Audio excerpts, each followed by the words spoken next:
Now, do you know these guys? Should I introduce you to them, or you know them? I do know them, but maybe you go ahead and introduce them. Well, I tell you what, why don't you then do the introduction? Okay. And then we'll find out how you all are fitting together here. What's the connection, okay? All right. All right.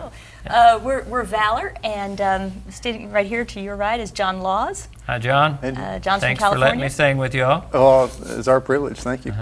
Next to him is Daniel Johnson from Hi, New Daniel. Orleans. It wasn't my call. Yeah. Okay. All right. And Paul David Kennamer from near Huntsville, Alabama. I know him. Yeah, I've heard him. Yeah. Incredible bass voice. I was saying a while ago that it felt like the floor was shaking, that he can go so low.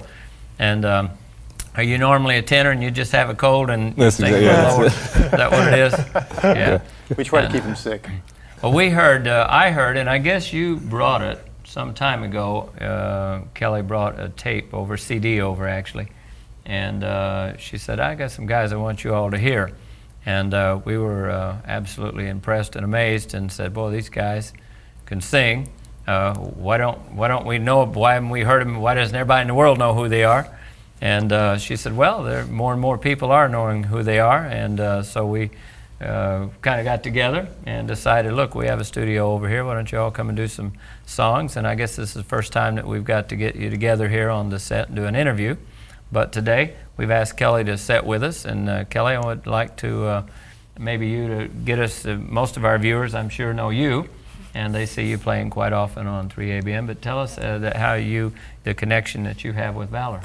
Well, I met them about 3 years ago, and we began to just combine venues every now and then, and it grew to be more and more. And now I'm a part of them and help with the booking and the scheduling, and get to travel with them at times and play. But it's really awesome, Danny. It's interesting when I meet people and they comment on their voices and on the sound, and yeah, that is something that jumps out at you. But as soon as people begin to interact with them and get to know them, they find out the commitment to servanthood and to ministry and to making a difference with music. And that's, I think, probably what drew me to it more than anything, was their vision of ministry that makes a difference. Okay. Where are y'all centered out of? Where's home? Do you have one home, or is everybody living in different areas now? Home base is real close to Huntsville, Alabama, a tiny little town called Grant. Grant. Yeah. Okay, is that anywhere near Bobo? There's my friend Aaron Wilmer's from Bobo, Alabama. He says it's about this big if you go through it. You've just described Grant. Yeah. Okay. But Paul David was born and raised in the Huntsville, Grant area, and that's what we call home base. We're all originally from different places. I'm originally from Los Angeles. Daniel's originally from New Orleans, but God brought us here. Here we are. Yeah. So how did you three get together? I mean, you living in different areas. Well, I worked for years and years with another music ministry in Tennessee, and we heard these rumors of this amazing bass singer in Alabama, and got him up to record with us, and anticipated the day, and instead it was Paul. He found he was not only a great talent, but he's a good friend, loves God, and so after my time there, we started this work together. And there's also through a mutual friend that we met Daniel. Okay. And so that's the start of us. All right. So how many projects have you recorded thus far? Well, we have, I guess, one release working. We're in the midst of another pre-release. It's several people, after hearing the first album, I guess, have asked us, when is your next one going to be available? And so we've just made it available a little bit early, a couple of albums. It's got some Christmas music, patriotic music, and gospel songs. And how do you decide where you're going? I mean, this is, you're basically full-time. I mean, you're traveling weekend after weekend and during the weeks. How do you do this? Is that what you do? Are you actually? We say, Kelly, where are we going? You're at her mercy. You're at her mercy. Well, there's actually another member who's not with us today who works with me in this. Her name is Jody, and Jody and I work together trying to find combinations of ministries and churches that we can go to. And one of the ministries that we're affiliated with, that we partner with, is called Good News Jail and Prison Ministry. Oh. And we've been able to work with them and be involved in going into prisons and jails and singing to to the men and women in there, and That's incredible. It is. It's amazing to see the impact that music can have on people. There's so many people that I think can be reached with music that might not otherwise come to hear preaching or that kind of thing. And for these, the settings that we've been in, some of the guys, wanted to come up and talk to us about, what's going on with them, where they are, and that kind of thing. And for us to be in the position where we can make a difference is why we're here, why we do this. So. There's a problem with that, though. When you go into prisons, they don't really pay you, do they? No. Yeah, so it has to be a ministry when you go into yes, prisons. That's right. That does, seriously, that does tell you about people who go into prisons, because it's not like they're saying, come on, we'll give you a couple $1,000 to come in and sing for our group. So it does really tell us that people's hearts are in the right place, because that's something that you do out of love for your fellow man. Mm-hmm. And exactly. How do you develop that type of love? There are a lot of people here watching today that are looking for something, John, in their life. They're looking for something better than what they have. And they're saying, I see these people, these kind of people, and they're out on the road, they're doing this. They're obviously not in it for the money. Nobody's getting rich off of this, and it's week after week after week of being on the highways and traveling, church after church. The fun of the traveling, I'm sure, has left you a long time ago. And a lot of people say, were you raised in a Christian home? Is this the desire of your heart since you was young, or did this happen to you later in life? I was, yes, raised in a Christian home, and my father I always regarded as an awesome example of godliness and humility. And I became a Christian in '84. And really, at the time when that you are to follow Christ, when that comes, you look back over your life at the ones who gave you that example growing up. And my dad was very much that for me. And from that moment on, I pretty much knew that whatever gifts I had been given had to be used one way or another for whatever God had in mind, for whatever the kingdom, whatever it took to advance the kingdom. Didn't know exactly what that was, but that led me to get involved with a music ministry called Acapella, which I did for years. And as far as the why and purpose, goodness, God has that in mind for every single one of us. And I think what is so prevalent and so easy for most people to forget about is that the search for why am I here has so little to do with what is it about me that I need to find out. Rather, what was it that I can do for others? When you're finding what it is that you can do within your ability to improve other lives, I think the sum total of the evaluation of everyone's life is going to be determined in how many lives did you reach with what you were given. What kind of steward with your gifts. Yeah. One of the reasons that we want to be used in ministry like this is because there's so much music out there that has a message that's totally opposite of anything that God would have us have in our lives, in our heart. And we want to have a quality alternative to what the world offers. And John mentioned, you said in '84 you became a Christian. Yeah. And I remember you telling me that came about because a friend listened to quality Christian music that you enjoyed. So it only followed that I would see the power in music to change lives, bring people And we together. we have letters and emails that we'll get from people who've come back to a walk with the Lord, or else met God for the first time because someone just said, "Hey, here's some music I think you'll enjoy." Wow. That can make a difference. We got a letter from it was a fireman in Tennessee, telling us about how he had lost actually several friends that year and coworkers to anything from heart attack to accidents. And he and his wife actually had just had their home flood, suffered a lot of damage from that. And while they were, wading ankle deep through the water of their home and trying to get things cleaned up, they just happened to put in our CD and Walk on the Water played, and they looked at each other and laughed. All right, Walk on the Water. And I thought, well, that's nice to hear. Is why we do this. That's incredible. Now that's the fuel that keeps you going. Mm-hmm. That kind of testimony, that seeing a difference in people's lives. Daniel, when did you give your life to Jesus? Well, I grew up in a Christian home too. Both my parents were ministers, and but I think, unfortunately, a lot of times, we gotta stray out and do the prodigal son thing for a minute, and then we realize, Did that happen to you? There was something to that. I think they were right. I think I'll come back to the fold. Yeah. So did that happen to you? Yeah, definitely. I mean, my wild time wasn't really wild. Yeah. But I think going to college and kind of traveling a lot with singing and stuff, you meet a lot of people, you get exposed to a lot of different cultures, and it just makes you realize again what you have, you know what I mean, or what you had, and you want it back. You don't really, a lot of times you don't really know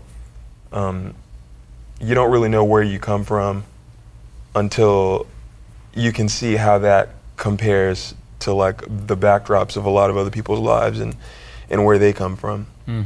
And so after doing all that, I met these guys, and it's the kind of thing where you don't really know. You want to affect people for God, and you have certain gifts, but you just you pray that God will lead you and put your heart in the right place, and that everything else will kind of fall into place. Because it's kind of difficult always to know, where you need to be to do that, and what steps it's going to take all the time. So I know that I have been amazed at the opportunities these guys could be availing themselves of, but they have chosen the best thing to be in service to God. And Daniel, I haven't told Danny, but tell him about the Broadway offer that you have. Yeah, it's no big deal. That's no big deal. It's just Broadway. Just the Lion King. Yeah, I auditioned for the Lion King, and How'd you do? was invited to. I'm sorry? How'd you do? I did good, apparently. I guess they liked me, They said, he why don't doesn't you want to come on talk back? about it, does he? He's too humble to talk. Well, we got to know now because you've already told us. So you did okay. Yeah, well, to be honest, I was so incredible at that audition, and it was, it was a great opportunity to be blessed with. It was humbling because I've sung with a lot of people who have aspired to do that for years and years and years, just have, never gotten the opportunity and never made it through the audition. That a lot of those things are just huge cattle calls. I mean, there were hundreds of people there and everything. So it was a blessing, and it was a nice thing. But I just didn't think that's where I needed to be. So you didn't do it. Okay. All right. Well, my hat's off to you for doing what you believe that you should do, and or should not do, and that takes. It's not always easy making those decisions, and but No, it's not. obviously, as you listen to the Holy Spirit, He impresses you, and then it's up to us to listen. Well, Paul David has to know that we're coming down to you. We're working we're working our way down the end. Now, you don't mind singing in front of the world, but would you consider yourself a little shy, or would you consider yourself very outgoing and talkative, and if you weren't singing or weren't around music, what would you be?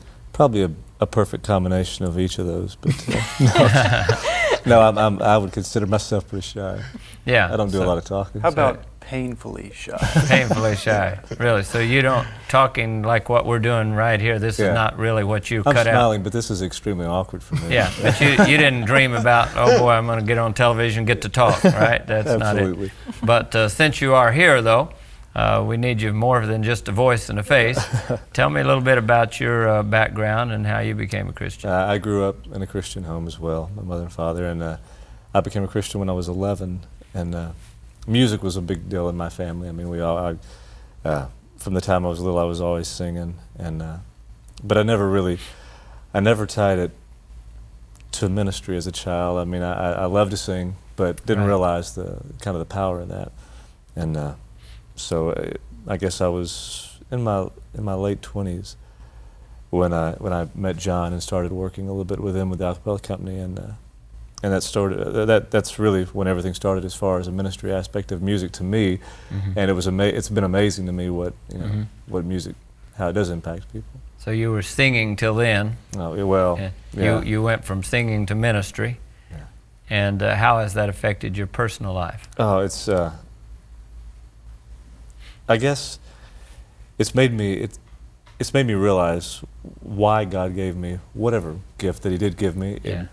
I kind of began to understand a little bit more how it's to be used, why it was given to me, and it's pretty humbling, and it's also just it's an amazing blessing to be able to do what we do for a living, and be able to provide for our families, and also enjoy what we do, and it's a lot of instant gratification, I guess, in what we do. I mean, you go after a program, people say, you did a good job or whatnot, but ultimately to have people come up and say the difference that the music has made in their life, it's those things really, it's humbling, Yeah. to us.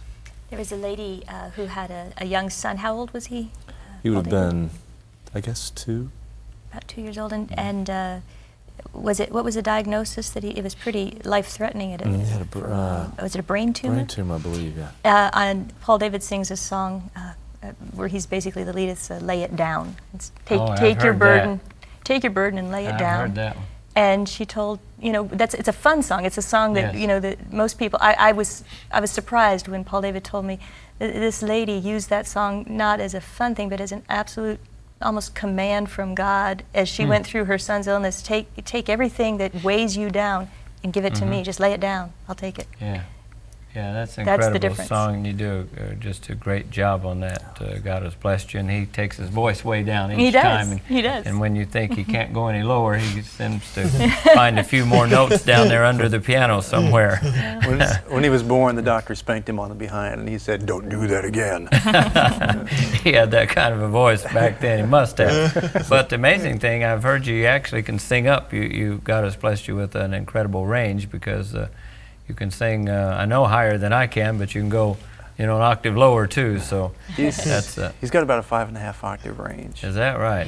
If I can brag just a little bit more in the Lord here, Paul David, as soon as we have the forms, I've been in touch with Guinness, Book of World Records, and as soon as we get with a proper authorization person, he would be have the world's largest vocal range for a male singer. Is that right? You were on target there. And then I've talked about. That puts me into number 2. Well, there. Yeah, I'm sorry, Dan. You're going to lose your record there. Oh boy. Oh well. Hey, can't keep it forever, Yeah. No. Is that right? That's amazing. Yeah. And John he sings with the group, but a lot of his talent lies in engineering and mixing. And an album, was it 2 years ago, John? Yeah. He received a nomination for a Grammy Award for an album that he engineered. Wow. And it sold anyway. Sold anyway, even though you mixed it. Well, it's incredible. A lot of times, and I've had people say, well, why do you put people on there and build them up? You shouldn't. But what we're really trying to do to our viewers at home, we're trying to build up to Jesus. That's right. And because young people are sitting there watching, and they think that they have to turn on MTV or whatever else to see people they respect and people who are talented, and they say, well, I want to be like those folk. But I think young people need to know that God has His people that are just as talented, if not more so, and they don't have to be out singing all the songs and singing about, all the violence and sex and crime and all this stuff, but they can be uplifting the name of Jesus. And there are people that they can look up to that say, hey, those guys are, they're talented and they're gifted and they've been up for this award or had a chance to sing with Lion King or up for a Grammy or have the widest range in the, in the Guinness Book of Records. And these are Christians and they're using their talents for God. It encourages us, some of the rest of us, to say, hey, God has His people here and we don't have to look to the world to be for entertainment or look to the world for whatever, because we have it within the church. The church has some of the greatest piano players in the world. Some of the greatest. I know a lady that's not bad at all sitting beside me right here that can play, and I enjoy, and millions of people around the world would enjoy listening to Love Kelly to come in their home and sit down and play the piano. Just sit down and play for them. Let them pick songs. Well, that'd be fun, wouldn't it? I would Let love them that. just call out, sing this. How about to play this one, and sing along. But there we have singers, we have preachers, we have musicians, that are as good as the world, but people have chosen not to use that tool. They've said, you know, we're willing, and most of these Christian artists, when I say most, I stress most, their money compared to what they might make in the world, as you guys know, is much lower, because you don't put your emphasis on how many dollars I can make, but it's how many souls can I win. Of course we need to make a living, and of course we don't want to have to eat out of garbage cans, and God doesn't expect us to do that, but it's when your focus is on service to others, God always honors that. And I see that He's honored that in your service to others. And we're happy to have you here today. And before we go off the air, I want to make sure that we get your address up one more time. Kelly, I want you, we've got another couple minutes or so. Is there anything that you would, there's an audience out here, and since you seem to be the one that's organizing and promoting and managing their trips and all of that, their schedules, is there anything you want to say to the folks at home if they would be interested either in products that Valor has or having them come to their place of worship? Yeah, we would love to come and worship with you and sing and praise God together. And, you know, I want to go back to the question that you asked right off. You said there are people out here watching who might be discouraged and who are looking for something. And the song that the guys sang just a little earlier in the program, Then Came the Morning, often in concert I'll hear John introduce that by saying something along the lines that the God that we serve chose the darkest day that human history has ever known, and then He followed it 3 days later with the brightest day that human history has ever known. Good preaching, John. That's right. That's right. And that is sort of some of the themes in our music are the God that we serve is able. And He can take the darkest days that we're all experiencing at various points in our lives, and He'll follow them with bright days. Yes. And His joy and His strength is with us all the way. He went to the cross. He gave up everything for us, and He's not going to leave us now. We'd love to come to your church. You have the contact information out there. You'll probably reach me if you email or call, and I'd love to hear from you. Wonderful. And please keep us in your prayers, Okay. that God will keep us useful. All right. At this time, let's put the address up on the screen one more time. If you'd like to contact Valor to come to your church, or if you'd like to purchase their products, you may reach them in a variety of ways. You can write to them at Valor, Post Office Box 206, Grant, Alabama 35747. That's Valor, Post Office Box 206, Grant, Alabama 35747. You can call them toll-free at 888-408-2567. That's 888-408-2567. Visit their website where you'll find their concert dates, biographies, music samples, and message board. Just point your browsers to valormusic.com. That's valormusic.com.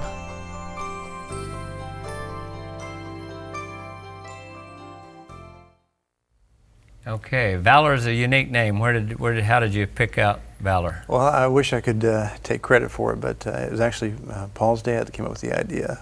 Valor as in the courage to cross boundaries and take your gifts where they are needed, not just necessarily where it's comfortable to go. Okay.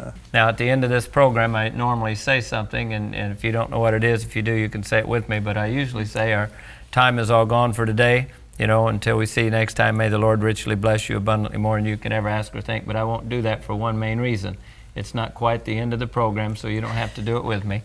But I am going to say goodbye to Valor.